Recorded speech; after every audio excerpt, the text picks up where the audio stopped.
Hello and welcome back to Rocket Pod. On today's show we're joined by Laura Willoughby MBE. Laura is the UK's mindful drinking specialist, a lifelong equalities campaigner and founder of B Corp Club Soda.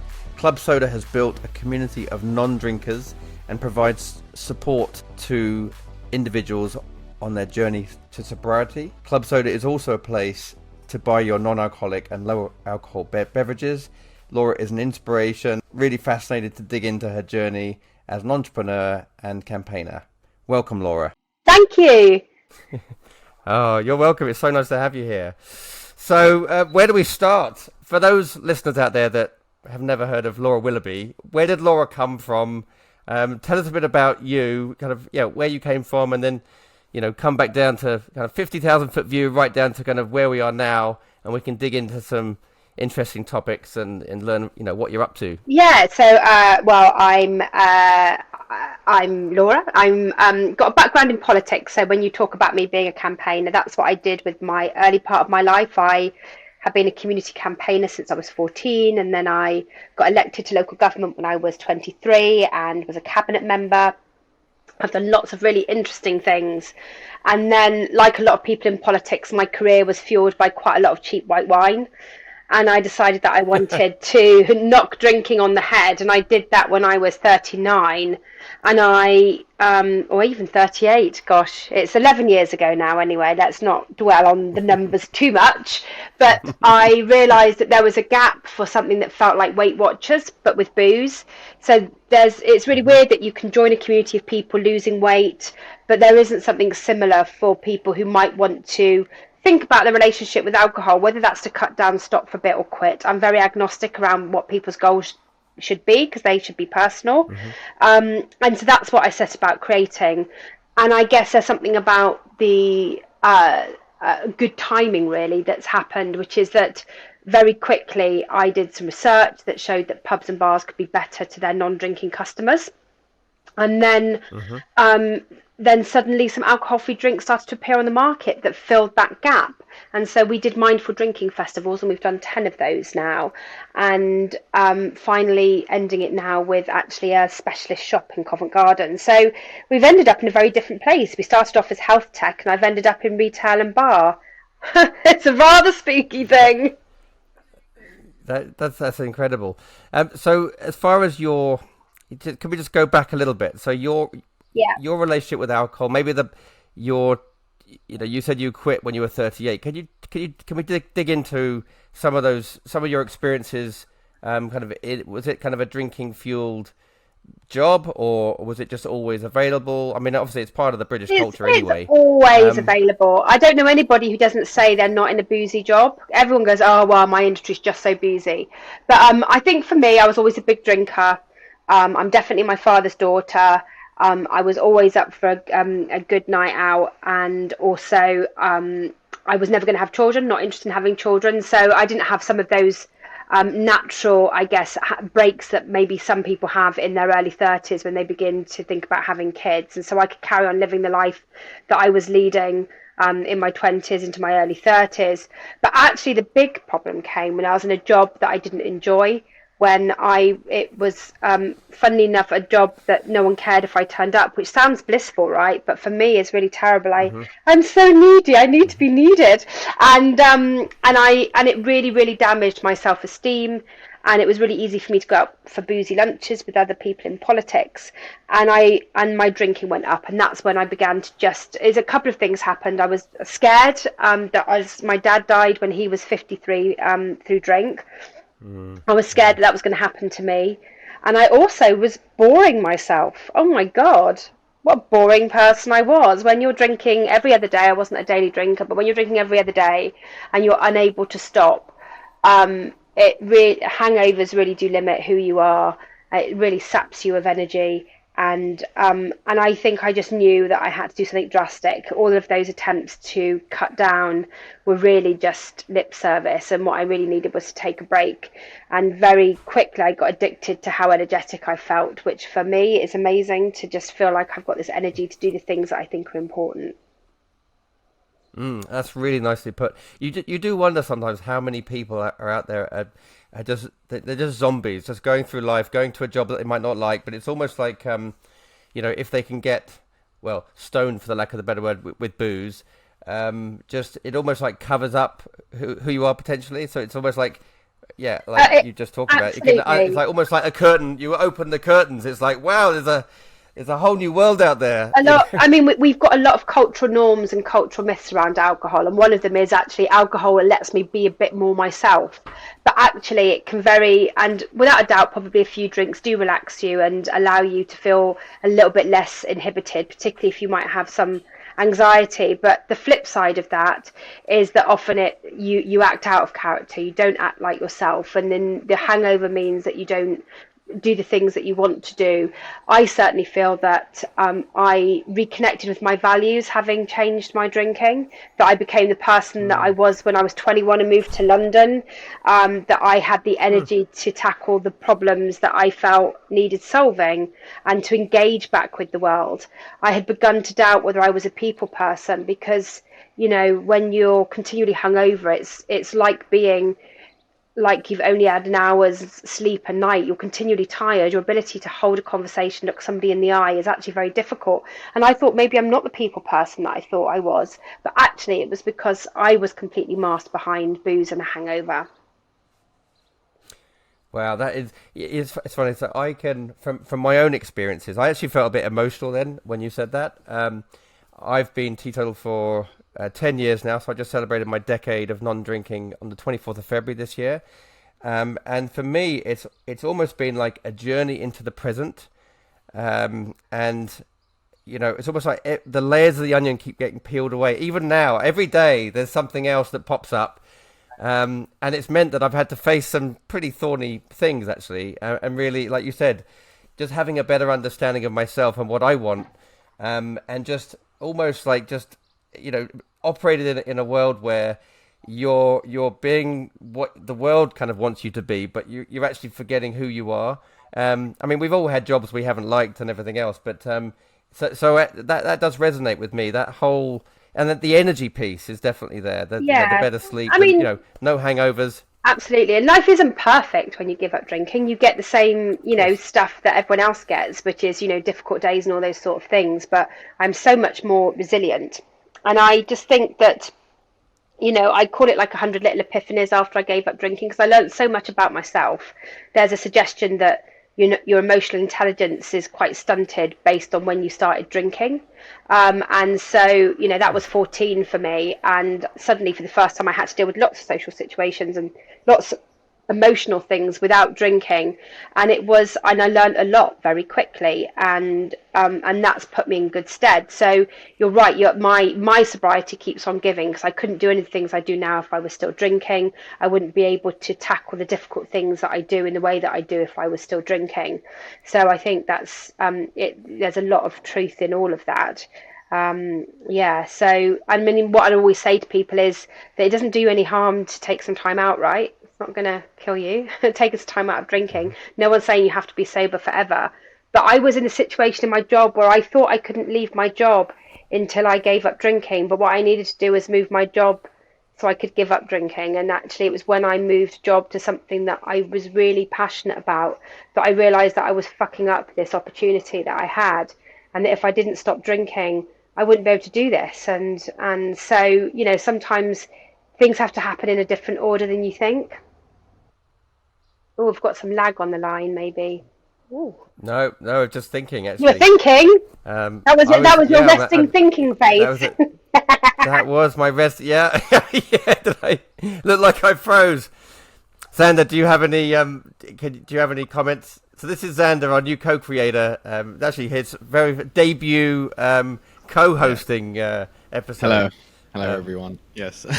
Yeah, I was wondering what was maybe the first thing that kind of reminded you that life is as beautiful as it actually is. Maybe if it was a person or something that was going on, an event, or a tree, even something that after you finished drinking or you got to grips with it, that just reminded you that this is really, really precious what we have.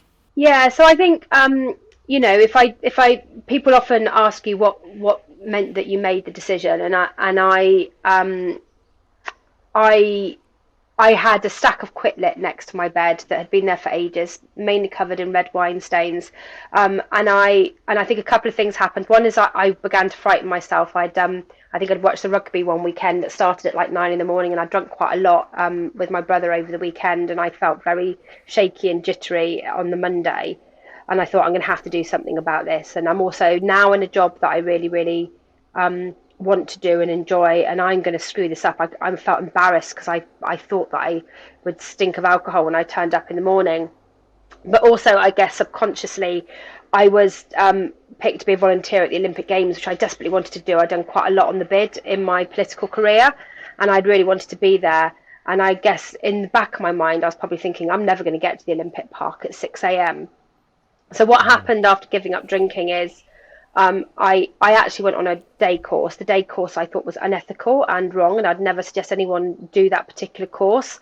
But anger's a great motivator for me. So I came out stomping my feet going, I can't believe they were so unethical, and that's really bad and Allah. But classroom learning and being in a space with other people is clearly the right thing for me, not trying to read books.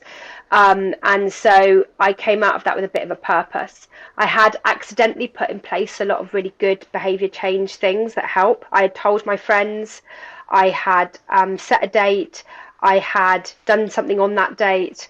I had also started a new relationship with someone who gave up with me. So that also, you know, nothing more exciting than a new relationship, right?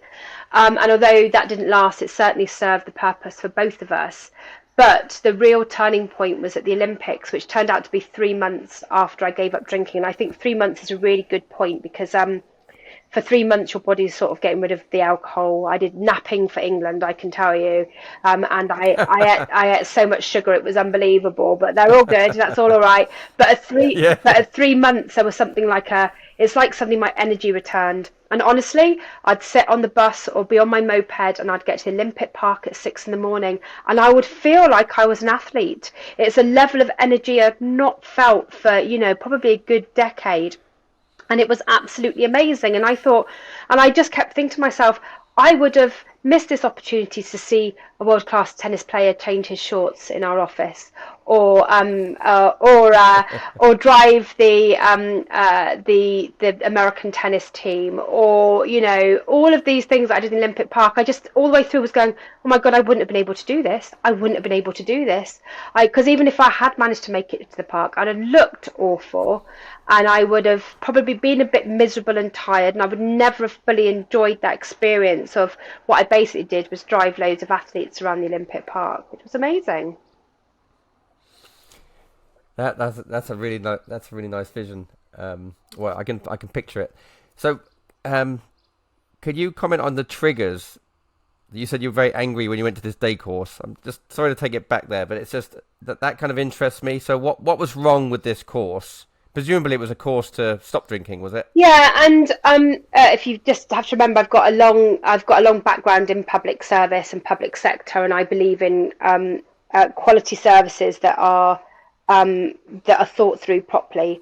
And if you actually do need to change your drinking, then do go to your local authority funded drug and alcohol services. They are brilliant. They are very well trained. They are ethical. Alcohol is one of the most dangerous things to detox from if you are a dependent drinker. And you don't actually have to be drinking a lot for your body to be dependent on it. I actually know somebody who only drank a couple of wines in the evening at the same time every single day, but when they went into hospital, they ended up having a seizure because they had taken something out of their diet that their body had begun to rely on at a certain point in day. Wow. So it can be really dangerous to suddenly stop.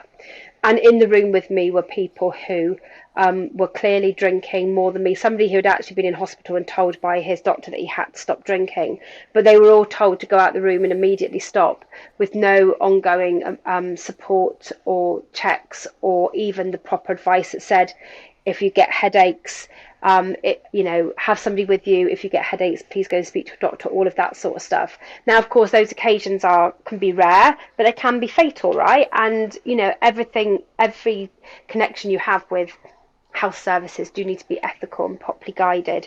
And it made me a little bit angry that people had spent a lot of money and had gone away with actually what I thought was a very poor experience of somebody just basically reading a book in person to you. Now, it helped me. I love a talking book, so that's what that basically was the equivalent of for me in the day. But I sat there looking around me, and my care for other people is huge. And I just came out of there and thought, I don't want people to have to go somewhere which isn't doesn't think through the ramifications of just stopping suddenly. It's not the same as giving up smoking. You know, it's crazy how we find these things that end up being our vices, and we convince ourselves that it's helping us, and you know, it's making us see the world this way or helping us with these tasks and stuff like that, but actually it's hindering us, and you don't really realize it, or you don't see it or feel it until you stop it for a while, and you can see how great it is to just be. Yeah, and I think alcohol is really interesting because it's been around a long time, and we have a lot of culturally shared myths around alcohol that are widely perpetuated around society, and but I think things have begun to shift. Well, I know things have definitely begun to shift because alcohol sales have stagnated and the sales of alcohol-free are going up, and people are moderating more. So the evidence shows that people are taking more of an interest in changing their drinking and are not drinking during the week, drinking less when they do drink. Now, I would say there's a number of things that have brought about that shift, and people often talk about it being younger people, but actually it's cross-generational. But it's and let's say hooray and talk about the positives of social media, because it's people who look like you who started talking on social media, and that included me, started talking on social media about changing drinking and changing drinking for all sorts of reasons, that began to move us away from the idea that there is some invisible line, and that if you're on one side of it you're okay, and if you're on the other side of it you're not, and the idea that you can give up drinking for all sorts of health reasons, and it doesn't just have to be that if you can't drink it's because you've got a problem and then everyone else is okay.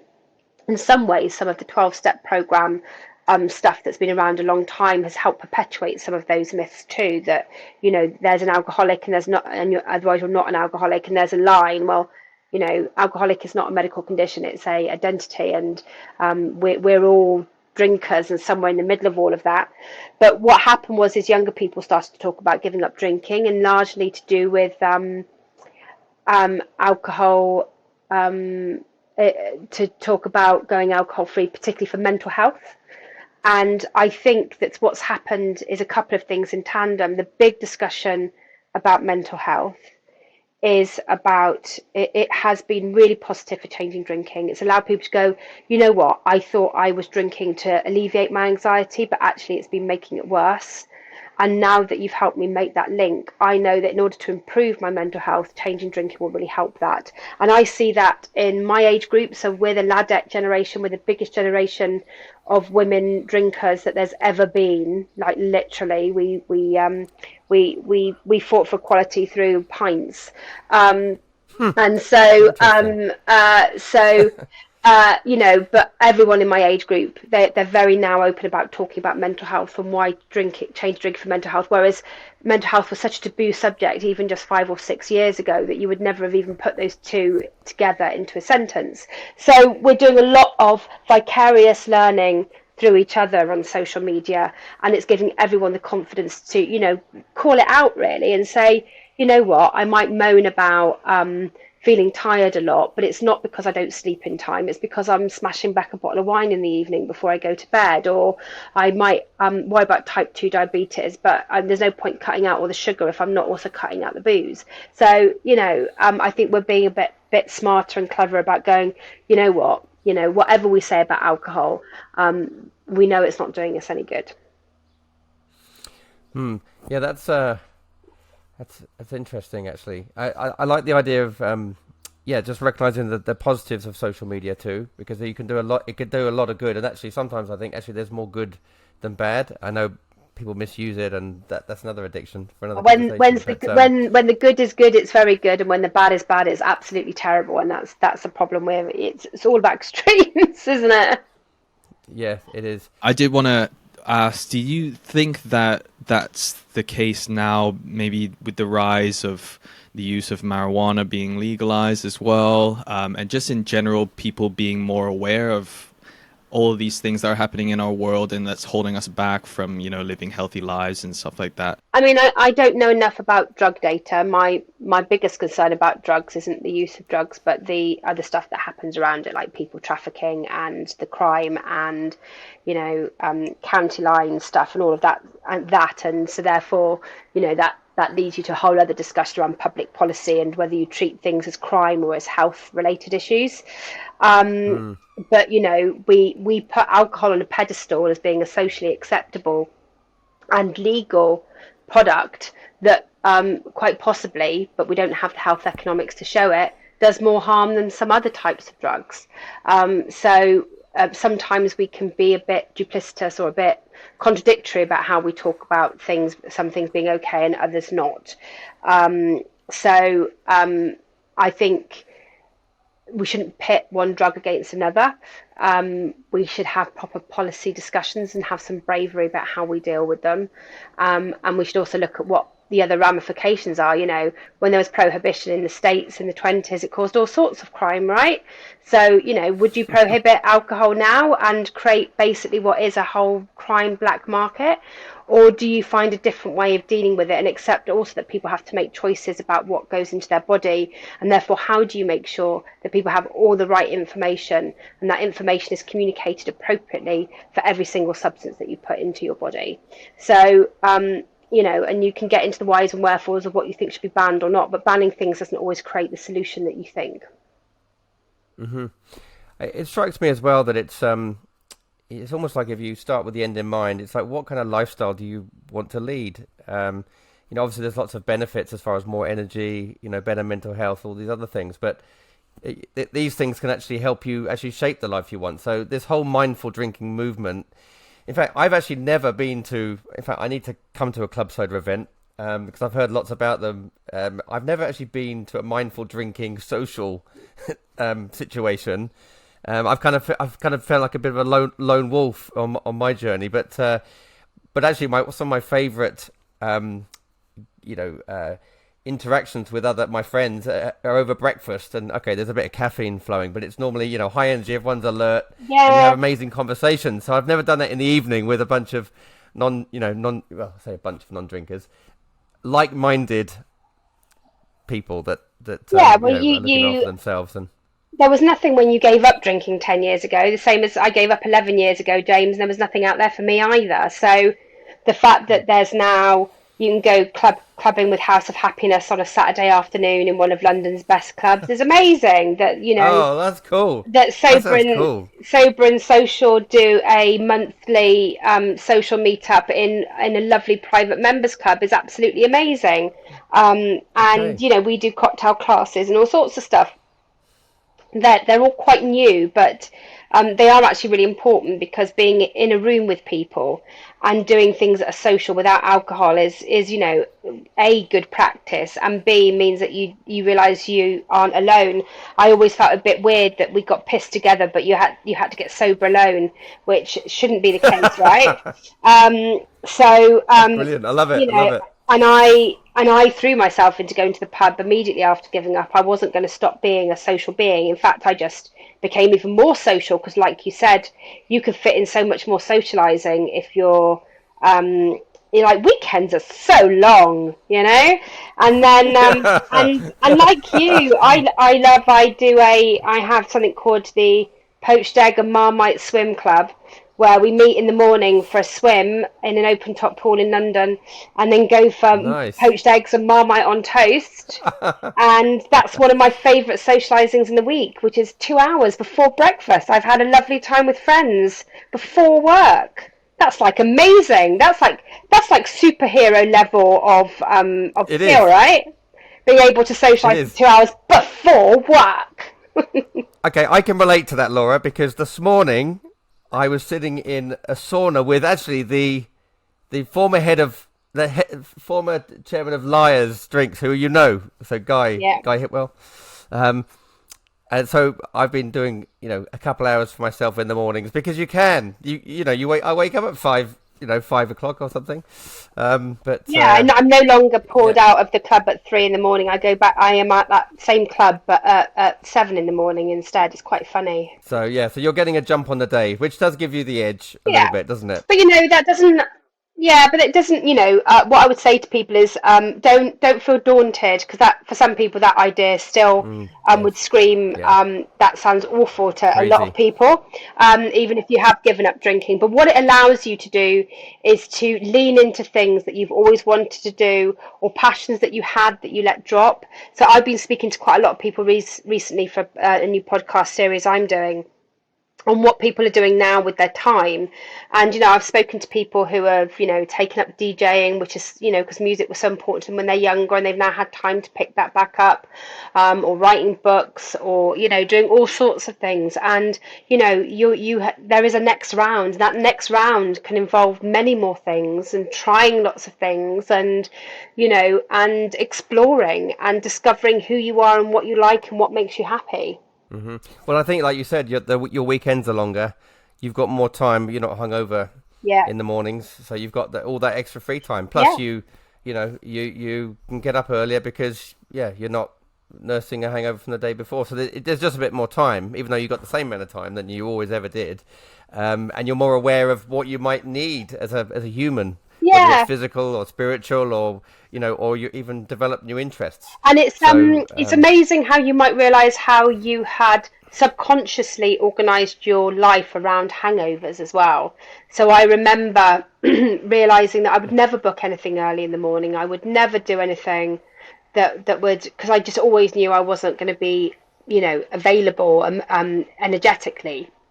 And I remember when I first gave up drinking, my friend was having a really terrible evening. They'd lost their job. They were the other side of London. And I'd come out. I was at dinner, and I'd come out, and I stood in the street talking to them. I thought, what I really want to do now is go and comfort them. But, oh, God, I'm going to have to go on the tube. And then I looked across the road, and there was a zip car, and I've been a zip car member for years. And I went, hang on a minute. I can drive that car to South London now and go and see them. And I did it. I literally booked the car and I went. I was like, this is amazing. And then I was so excited by this. I also booked a zip car and drove to Soho to get frozen yogurt at 1 a.m. Why would you drive to Soho? There's absolutely no bloody need. But it was amazing to drive and then go and pick up frozen yogurt at 1 a.m. It was great. Yeah. So Because I could. And it didn't take long for me to realize how much I had avoided doing things. Completely, my diary was completely organized around not having energy at certain times of day. It's funny, I've talked to Xander about this. So when I quit drinking, I set myself some goals. I wrote a contract for myself, and I set these goals. They were really quite difficult. I smashed the first two in like the first 12 months. The last one's been a bit elusive, but actually now I'm getting closer to completing my third goal. I don't think I'm actually going to go back to drinking because it's working. So I mean, that's how I started, because I'm stubborn. I'm really stubborn, but it's been such an amazing experience. So James, I'd have to, it's just. What's your third goal? Come on, you can't not tell us. I can tell you the two that I've smashed. If you're interested, do you want to hear? Go on then, tell us those two, because I can understand that you don't want to tell us your last one. So. Okay. So, well, yeah, maybe on the next interview, maybe. So, in 2012, we cashed out as a family, sold 95% of all of our possessions to finance a world trip with 3 young children. So they were 5, 7, and 9. Halfway around the world, I realised that I'd taken a massive financial risk because literally we liquidated everything. And so the first goal was that my middle daughter has a health condition that affects 1 in 1 million girls, and we wanted to get a diagnosis. So that was the biggie, and it could have taken me a whole lifetime. But anyway, the NHS sorted it in 9 months. After moving back from the US, Great Ormond Street was fantastic. So the biggie was that. So that was the hardest goal was kind of ticked off the list. Second goal was, well, we liquidated everything, so I had to buy a house. My family had to live somewhere. So within 9 months, managed to find a way to actually get a house from a cold start in the UK. And bit of luck, bit of hard work, bit of creativity. We got a house, and we're in it today. And the third goal, I'll tell you when I've got it, because I've got to keep some of my powder dry. That's absolutely fine. My wife doesn't even know. My wife doesn't even know. That's absolutely fine. But what I'm hearing there is something quite amazing, which is the things that you've done sound really hard and very daunting and really easy to be swamped by. And what sobriety has given you is the ability to tackle those head on and see them as, for the challenge that they are, not the challenge of you just being able to muster the energy to deal with them to begin with. And I think that's amazing. You should be very proud. Yeah, I could never have done it. Yeah, I could never have done it. It's been a really full-on journey the last decade. I mean, I always kind of chunk life up into decades, because it's like if something's worth doing, it's gonna take you a decade, and it's true. And that's why with Rocket Pod we're 2 years into a decade, so we want to share inspiration with everyone, on this, and meet really cool people like you that are doing interesting things and actually changing that whole perception. I mean, I see you as a trailblazer in the mindful drinking movement. It's exciting even speaking to you. You can feel the energy, and I want to go clubbing at in the middle of the day. Why not? I used to take myself off clubbing. You have no excuse now. You've said it on your podcast, so you definitely have to go. You'll have to invite us. We are. Listen, if you could think of something, what should our first mindful experience with club soda be? We're open to ideas. Well, it all depends on the individual, and it may be that doing something with club soda isn't worth doing. But I will always say, I'm sure it is. That the one thing that everyone can do, whether you're giving up drinking or whether you're just cutting down or whether you're just having the first inkling of thinking about it, is to find a drink that you really like, that makes you feel socially included, that ticks that box of being adult and, for the evening. Find a drink you really like, and that will give you the power to be able to swap out some of the alcohol you drink during the week for something alcohol-free. And what you can do in club soda is come and try drinks to find what that drink is. Because you won't like every alcohol-free drink. You won't like, in the same way as you don't like every alcoholic drink. Although, to be honest, we often make many exceptions, to be fair. I mean, it's a very powerful tool that wasn't available when you and I gave up James, which was a good choice of alcohol-free drinks. So to know that you could now go into a pub and have, a Lucky Saint on draft is absolutely amazing. Knowing that what you like and where it's found and that it's easy for you to swap out means that you don't have to substitute your social life for staying in. You can continue to have that and still drive home at the end of the day, get your packed lunch ready for tomorrow and get up for the gym. Yeah. Oh, God, like that sounds terrible as well. Well, like you said, some of these things, I think what it is, when you're on a journey, it's like you just keep... It's the compound effect, isn't it? So, you and I mean, you're 11 years. Wow, that's just amazing. Hats off. Every day that goes by, you just build that resilience or confidence or energy or whatever it is. And so I can see how, some of the folks out there hearing us speak about this, it could be a bit daunting because they haven't started that journey yet. I often say you have to start somewhere. Yeah, absolutely. And we've all got things we'd like to be. We'd like to be thinner. We'd like to look younger. We'd like to have better skin. We'd like to sleep better. We'd like to have more energy. We'd like to be more productive. You can get all of those by cutting down how much you drink. I'm not saying you have to cut it out totally, but you can really put alcohol in its place, really, and save it for the time, the people, the place, and the drink that you like the most. And then, taking out all of those incidental bottles of wine might help you achieve all those other things. Because quite frankly, if it came in pill form, we'd probably pay quite a lot for it. So, Yeah, that's true. In fact, I have to say, my favourite non-alcoholic cocktail, I have to share this, and I'm not sponsored by this. So the Connaught Hotel, the Blue Room in the Connaught Hotel in London, prickly pear, and it was 12 quid. It was pretty steep for a virgin cocktail, but it was actually the environment, the music, the cocktail was good.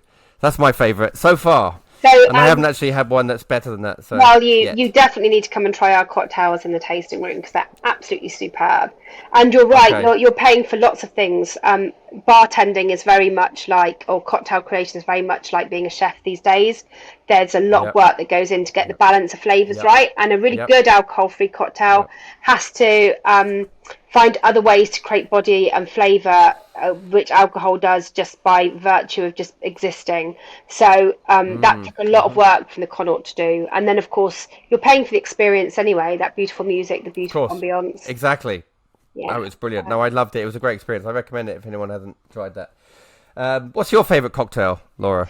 Well, I always joke Your because I was never much of a cocktail person when I was drinking because it's a very expensive way to get quite a lot of quantity of alcohol into your body, don't you think? So I was the bottle of house red, thank you very much, because obviously red wine lips were really attractive. But I have to say we've got a cocktail on the menu at the moment called oh God, oh my God, I can't even remember what it's called. Noah I'll will cut this hate me bit for it out. because Don't worry. he's got it's gonna different come to it, isn't it? he's got different music puns for all of the cocktails, and it's basically got three bitter spirits in it. So it's got Vetivo, it's got Everleaf, and it's got New London Light, Aegean Sky, which are all bitter aperitif styles, and then it's got all the bitters in it as well. And then it comes with a big large ice cube in the middle, so it's a short cocktail, and then a little banana chip because we use sustainable garnishes in our shop. And it's, I really like bitter flavors, and so that's one of my favorite cocktails. Okay. But we've also got a Okay. Let's come lovely check it out. we've also got another one which is very pretty, which again has got another lemon. It's got alcohol-free limoncello in it, and it's all very lemony and bright, and it comes with a sherbet lemon as the garnish on the side, which is terrible because they have to hide the sherbet lemons from me in the tasting room. But it's all about the experience and flavors, and it's absolutely amazing. I feel that we very much lucked out with an amazing head of creative. Well, mine is Long Island iced tea or a mojito, since I'm from the beach. I like myself a nice beachy drink cocktail. Yeah. So it's all those hours that you spent surfing in Malaysia, Xander. That's Yeah, but yeah, no, it's fun. It's fun. I did have a question. Yeah. What is maybe one bit of advice that maybe you don't give often, or a lot of people don't know about, that would just help their journey with either removing alcohol or just maintaining it in their life, that, they just don't realize how easy it actually is, or it's easier than they think, that kind of advice? Well, I don't think changing a habit is ever particularly easy, and we're all a bit different. But I think that I do think finding a favourite alcohol-free drink is one way that it's a bit like during diet, switching something from a high-calorie product to a low-calorie product is a really easy switch. And it's the same with alcohol to alcohol-free. And if people have got memories of alcohol-free from 10, 15 years ago where there were some terrible beers on the market, things have changed, and taste is now a big driver for people switching to alcohol free. So do find an alcohol free drink. The other is that it's not going to do you any harm to have a break and see what it feels like. And what you will do during that time is you will learn a couple of things. You'll learn what your triggers are, and when you were incidentally drinking and not really thinking about it, and maybe not even enjoying the drinks that you're having, but it became habit. And the other thing you'll realize is that you can go for an evening out and not drink and the sky doesn't fall in. Actually, it's quite nice. Yes, you may go earlier and you may leave a bit earlier, but that's okay. It's the quality of the social time that you have. And that actually takes practice. It took like 3 months of me going out alcohol free before I really felt comfortable without alcohol in my hand and just with a different type of drink or with no drink at all, and to really find my feet. And so, like all things in life, sometimes it takes practice to find out how you act differently in this new state, but then it will open itself up to you, and you'll be able to drive there and back, or you'll be able to go home and watch an episode of a box set before you go to bed, or you'll be able to get up early and do something that you wanted, or you'll have an energetic Saturday with your grandchildren because what you want to do is be more present for your grandkids, or any of those things. So it's important to not focus on the loss, but focus on also the gains, and work out how that works for you. And of course, it won't do you any harm. And then what it will allow you to do is to go, you know what? I might not drink this evening, or you could start your evening with 2 glasses of alcohol-free drink or 2 alcohol drinks before you decide whether you're going to drink. Because in Britain, in particular, we're taught to stay at things we're not enjoying by getting drunk, which is completely Yep. bonkers because you then write It's off so the true. whole of the next day. So my permission, I give you all permission to go home if you're not enjoying yourself. Don't drink anymore. But more importantly is if you start the evening with 2 alcohol-free drinks, you can decide proactively if this is an occasion where you do want to drink, if these are the people that you do want to drink with, if the drinks there are what you like rather than what you're just going to have because that's all there is. And so it gives you a bit more element of control. That is a brilliant. I love that. That was brilliant. That's a really good question. Thank you for asking that, Xander, because that was, I think that's a little No, gem. Yeah, And yeah. actually, I think if I could just add to that, just I think it's a really great time to try these to experiment with non-alcoholic beverages when you go out. The stigma is dissolving. It's fading. I've lost friends because I haven't wanted to drink. I don't get invited anymore. And actually, that was probably that friendship came to an end, right? So there's seasons for everything. So I think it's more accepted. Because a lot of people do get their security from external things, what people think of them and everything else. At least you can go out now and no one really knows whether you're drinking something alcoholic or not. Not that that Yeah. matters.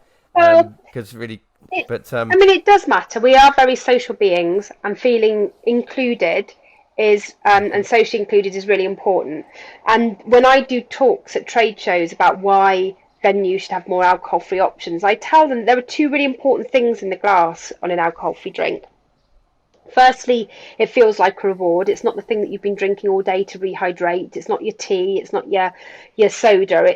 It's an adult drink that's designed for a specific occasion, which is to socialise or to go with food. And the second is that there's social inclusion in there. And when I first started at Club Soda, I wrote a little pamphlet called Rebel Non-Drinking, which basically taught you how to take your own drink to a pub because if there wasn't any good options. And then I realised that everyone said to me, you can't use the word rebel non-drinking, it doesn't work. And I was like, why? It's very empowering. I think it's really exciting. And everyone said to me, no, because people don't want to be a rebel. They just want to fit in. They don't want people to notice. They don't want to feel like they're different or othered. They just want to hold a pint of beer if all their mates are holding a pint of beer, or have something that looks like a glass of wine if their mates have a glass of wine, and have the same experience. Because, of course, up until recently, if you went into a pub and asked for something non-alcoholic, they'd all get something in a lovely glass and you'd get half a pint of Coke squeezed out of a hose. You weren't getting the same experience, and so you were already felt very different in a social situation. So alcohol-free drinks form a really important part of our collective social experience and feeling like you're having exactly the same time. I've got as much money as the next person that walks into the pub, so why should I be given such a terrible experience where they don't seem to want my money just because there isn't a percentage of ABV in the glass? okay, that is. Thanks for calling me on that because I think that's a. I think yeah, people like to be included. Hadn't Just you thought and about me that, that are rebels. actually. Just you and me that are rebels, James. That's it. Yeah, yeah. What was I saying is like if you want what everyone else has got. Oh no, was it? If you do what everyone else is doing, then you get what everyone else has got, and you got to decide whether you want that or Yeah, whether you want absolutely. something different. It's Yeah. but no, but the belonging is yeah. It's that social experience. It's that feeling included. I think these are all valid. Yeah, I it's feel like valid. I've told So, you off now, James. I wasn't telling you off. no, you listen. No, I appreciate it because I hadn't thought about it in that context. So I've just learned something, and I think I need to. Yeah, I've just learned something, which is great. I'll take it. Cool. Okay, so in fact, well, I guess we are kind of coming to. Well, we're getting close to the end. Yeah. This has been it's been fascinating. So, I know Xander asked a similar question, but if you could leave our listeners with one piece of advice that you could leave our listeners with. I guess I think I covered some of this before, but I'll just say it again. My piece of advice is to give it a go. There's no harm done by taking a break, however long that you think you can manage from drinking. And if you can't manage it, that might tell you more about where you've got to with your drinking as a whole. it is, whatever small reports might say about the relieving of stress that a small amount of alcohol can do, ultimately it impacts on everything in your body and your brain and your mental health and all of those sorts of things. So, leaving it for special occasions is probably the best way to deal with it if you still want to have a drink. So it won't do you any harm. Give it a whirl, see what happens, and then you can end up being as smug as me and James. Oh, we're terrible. Oh no. We're awful. Why would anyone want to listen to us, James? Exactly. No, So, as far as Club Soda, the vision for Club Soda, and how if there's somebody out there that is looking to build something like what you've done at Club Soda, a community in a particular, area. Can you talk about, just break it into two halves, how you got started? So if you take the rocket analogy, we've got, you've got to build your rocket ship, then you've got to get the fuel. Is it money? Is it time? Is it passion? Then you've got to have the vision, and then then the roadmap. Can you talk a little bit about the quick steps that I know it's kind of a big question, but if you kind of summarize it, you transition from, working in government to actually creating this trailblazing movement for mindful drinking. How did you do that? And then what is the vision for Club Soda moving forward?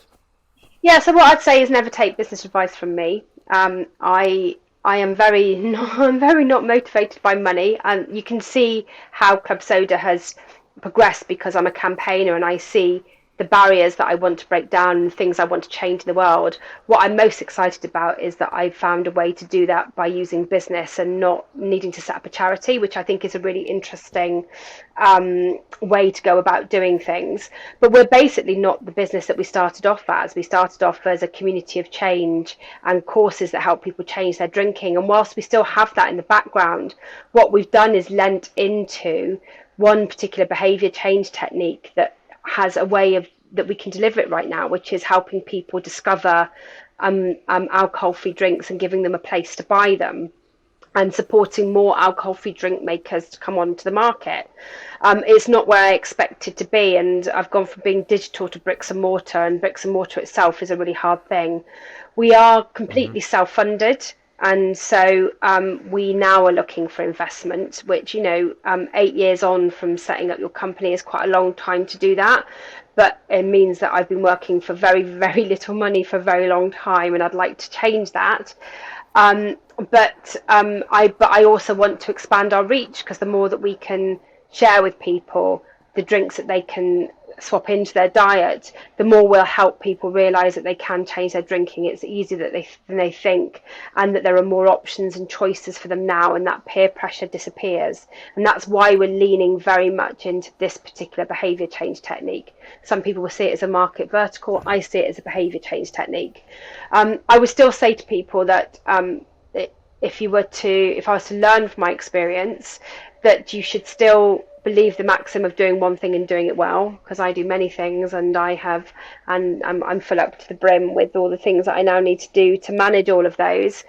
And always go and seek help. I still come across people who still think that if you're in business, everyone's a competitor. I see everyone as a collaborator, because I also see that that's how change happens. But you need to learn from other people in your space. You need to, setting up a business is a bit like being a private investigator. You need to find out all sorts of things that you never knew, and you generally find those from other people in a similar space to you, or at events and all of those sorts of things. You get there far quicker if you can do that. So do communicate and socialise with others. Go to local business clubs in your local area. Do see what's on Meetup. Do go and apply for accelerator programs and mentoring courses and all those things, and throw yourself in. But most of all, learn from other people in your space. The alcohol-free drinks brands are largely small entrepreneurs. That the Heinekens of this world are actually quite rare in alcohol-free, and they are amazing at supporting each other, directing people to other products that would go along with theirs behind the bar, and that's what will make change happen. So don't feel frightened about talking to people who do similar things to you. Okay, that's brilliant.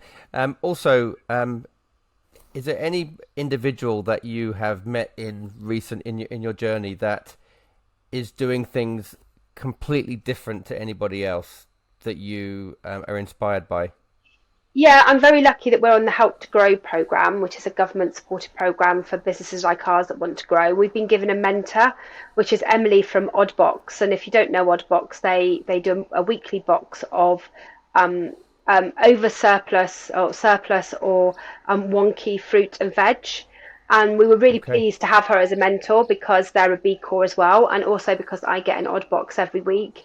But being able to work out how you develop a business and speak to investors when ultimately you've got social impact goals as well is quite a hard thing to do. Very powerful. Yeah, And it's powerful so, too, but yeah, hard. and I am immensely grateful for her time in helping us go through this process. Okay.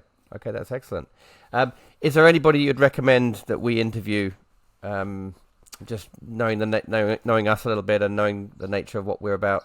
So, well, Oddbox would be a good place to start, wouldn't it? And Okay. so, I Sure. definitely It sounds like it. speak to them. They're growing quite rapidly. If you were to look in food, then I also think the rise of all plants is really interesting. I was one of their early customers, and the fact that their Okay. products are now available in supermarkets is already interesting. In the alcohol-free space, then Lucky Saint, Emma from Lucky Saint, can talk very Yes. much Yes. about omni-channel and building a brand. And also Amanda Thompson from Thompson and Scott, who again they've taken a very organic growth strategy to their business. And all of those businesses are B Corps as well. So that just shows that rise of doing business but doing it good Doing good. is really Yeah. important. Actually, yeah, I think your comment about a charity versus commercial enterprise is interesting because it's almost like even if you're a low profit enterprise or you have to have that edge. You have to And have, you're not getting yeah, dependent on it's a very different model entirely, yeah, but it's almost like you have to be lean and you're really kind of focusing on what your customers want, and actually profit. You can do a lot of good with profit, yeah, absolutely. It's not. because it gives people jobs and profit is good. And most importantly, you're not trying to draw on the same pool of limited grants and trust funds that some of the organisations that could never possibly have an income stream will need. Fantastic. Well, it's been phenomenal having you on. What's your favourite book? Any book recommendations? Do you Oh is gosh. that you or do we? I remember. In fact, this is the second time we've done this, isn't it? Did I tell you last time that I mainly listen to books, so You did. I I'm a think you. big Audible fan. Okay, And best Audible book, most impactful Audible book in the last. well, I'm just going Let's to just say tell the you last that year. in the last year, All this time you have to listen to audibles. yeah, We can yeah. go back 10 years if you like. Well, what I will tell you is I have two types of audiobook. I have ones that I listen to because I need to concentrate on, and then I have those that help me get to sleep. And I've been listening to audiobooks since I used to fall asleep on a tape recorder as a child. Oh, And oh, last night I was feeling slightly anxious because a bricks and mortar shop isn't easy, and I went right back to the thing that I started listening to when I was very young, which is Hitchhiker's Guide to the Galaxy, which I know will always soothe me to sleep. oh, that's nice. So there we are. Hey, that's a And keeper. and That's a keeper. and I'm waiting for the day when our head of creative can create me an alcohol-free Pangalactic Gargle Blaster. It's on his list. It is. Sander, do you have any closing thoughts? No, I'm tempted to ask a couple more questions, but I'm sure there can always be another next time. Go on. Feel free. Well, one of them is what was the biggest obstacle that you've had to tackle after setting all this up and starting to run it? Maybe is it some things that people are saying online, or having to deal with other people in your life that didn't understand your vision, or biggest obstacle that you've overcome? I think my biggest obstacle to Club Soda is probably me, which sounds really terrible and self defeatist, really. But I can work very hard and very long, And sometimes I find it easier just to get on with the stuff myself rather than do the hard thing like go and find investment and some of that stuff. And so I actually spend a lot of my time. If you saw what I did with my time, other leaders in businesses would probably be shocked about the fact that I do so much of the day-to-day in Club Soda still. And sometimes you have to stop doing those things in order to be able to get the investment, to get the other people to do that stuff for you. And we're at that position now, but I find it quite hard to let go of some of those day-to-day things. But I have to, otherwise I'm going to burn out. Yeah, amazing. Yeah, I'm a big believer in that. You're most of the time you are the thing that's holding you back, or the biggest thing that's holding you back from what you need to do or what you want to do. I mean, ultimately also, and there's another part of this which is really helpful, that you don't know what you can do till you try. And I think it's really important that if you're setting up a business, that you do the social media yourself first and understand how it works, and then you'll hire better. And that you will know where you can pick up some capacity yourself if you want to rejig the structure of your team. I know some people who immediately in setting up a business need to find enough money to fund not just themselves but other people to do things, which actually are not that difficult to learn for themselves. So it works both ways. There isn't anything in my business I couldn't do if I put my mind to it, and knowing that at least gives me flexibility to downsize or expand our business as appropriate. I don't always need to bring in extra people to do things. I just can't magic extra time in the day. That's the biggest problem.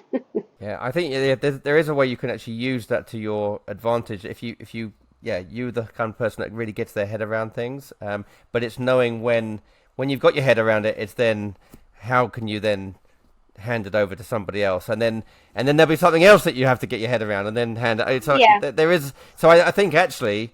It's I think as an entrepreneur you have to do everything sometimes, but it's just knowing when to let go, because you've got big ideas and the business needs that vision, but it is I can relate to what you're saying. It's I still do challenging. I still do shifts on the shop floor, but I still can't make you a cocktail. I'm really crap at it, so Great.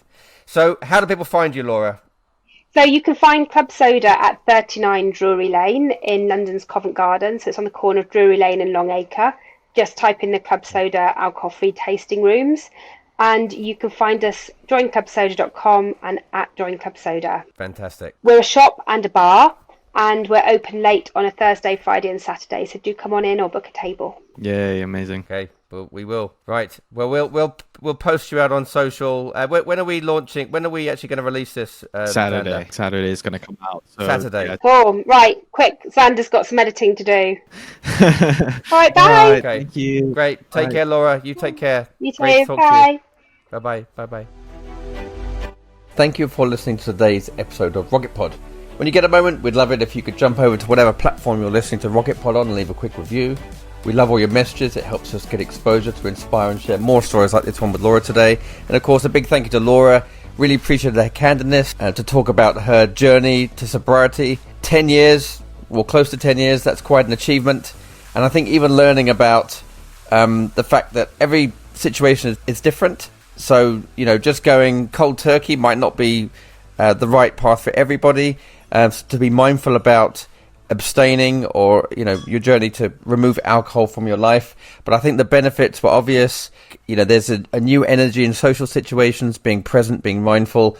I think there's lots of benefits if you do dare to go a different path. Anyway, thanks again, Laura, and have a great week, everybody.